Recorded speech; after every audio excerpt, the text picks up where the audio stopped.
mu gihe ugiye gushaka ugomba kuzirikana yuko ugomba kubakana n'umufasha wawe cyangwa se n'umutware wawe akaramata.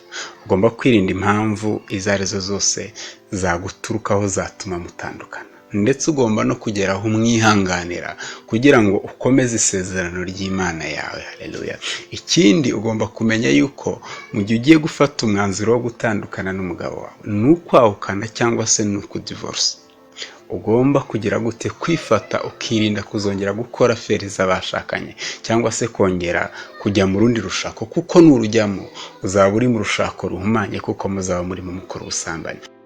Zirikana aya magambo. Rwa mbere rw'Abikorino igice cya 7 umurongo wa 10 kugeza kuri 11 haravuga ngo abamaze kurongorana ndabategeka, nyamara sinjye ahubwo n'umwami wacu, umugore ye kwahukana n'umugabo we, ariko niba yahukanye abe igishubaziko cyangwa yiyunge n'umugabo we, kandi umugabo ye gusenda umugore wiwe. Amen. Haleluya. Ubushize twari twavuze ku itegeko ryo gusenda. Reka turebe ndetse icyo ijambo ry'Imana rivuga no ku itegeko ryo kwahukana. Haleluya. Paulo yandikiye Abikorino n'amagambo arimo agira ngo abasobanurire. Barimo bibaza bati, ese ko twakijijwe tukaba dufite abagabo batakijijwe cyangwa se abagore batakijijwe, dukwiriye kugumana nabo? Arangije arababwira ati, abamaze kurongorana cyangwa se abashakanye ndababwira yuko badakwiriye kwahukana n'abagabo babo cyangwa se n'abagore babo ngo batandukane. Niba umugabo, ukomeje gusoma hepfo yarabivuze, niba umugabo wawe yemera ko mugumana ntagusende, mugumane. Niba n'umugore wawe udakijwe wari umugabo ukaba ukijwe akaba yemera kugumana nawe, mugumane. Arababwira ati, ese ntimuzi yuko umugore abana n'umugabo udakijwe bombi bezwa kubw'uwo mugore, ndetse n'umugabo nawe bikagenda bityo bakezwa kubw'uwo mugabo?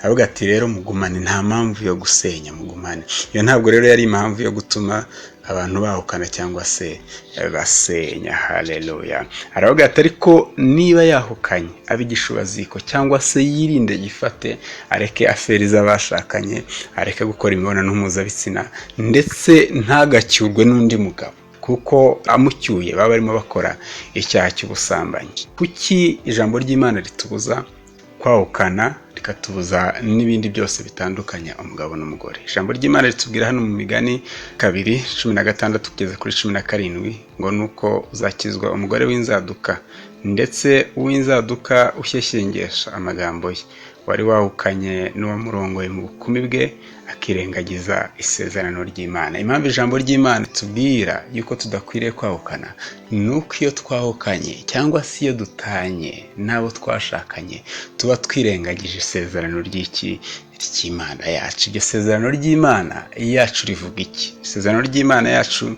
ritubwira yuko abashakanye bagomba kubana akaramata kuko bahindutse umubiri umwe. Niko tubibona hano mu Itangiriro 2 umurongo wa 24 ngo nicyo gituma umuntu azasiga se na nyina akabana n'umugore we akaramata, bombi bakaba umubiri umwe. Iryo ni ryo sezerano ry'Imana.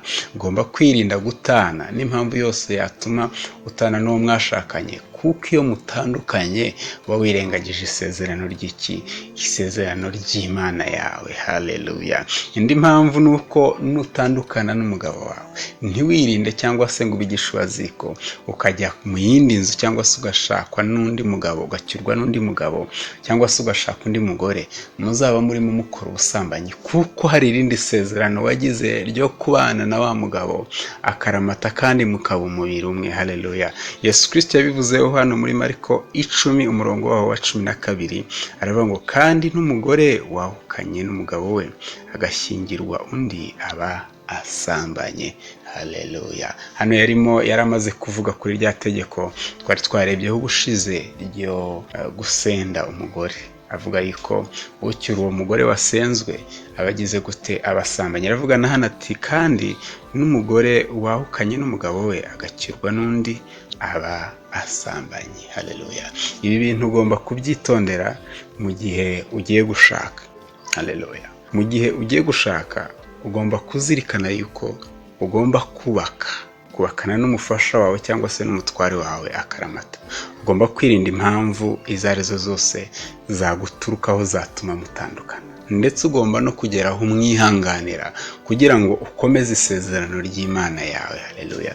Ikindi ugomba kumenya yuko mu gihe ugiye gufata umwanzuro wo gutandukana n'umugabo wawe, ni ukwahukana cyangwa se ni ukudivorce, ugomba kugira gute kwifata ukirinda kuzongera gukora feri z'abashakanye cyangwa se kongera kujya mu rundi rushako, kuko nurujyamo uzaba uri mu rushako ruhumanye, kuko muzaba muri mu mukoro ubusambanyi.